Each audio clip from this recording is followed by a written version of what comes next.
வணக்கம். கடலூர் மற்றும் விழுப்புரம் மாவட்டத்தில் பெய்த கனமழையில் வெள்ளத்தில் பாதிக்கப்பட்டவர்களுக்காக NBS சேரிட்டபிள் அவர்களிடமிருந்து சப்போர்ட் கேட்டிருந்தோம். அவங்க சப்போர்ட் பண்ணும்படியாக 25 புடவைகள் அனுப்பி உதவி செய்தார்கள்.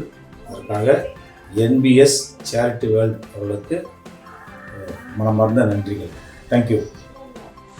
சாரி கொடுத்தாங்க, ஏதோ அவங்களால முடிஞ்ச அமௌண்ட்டும் கொடுத்தாங்க.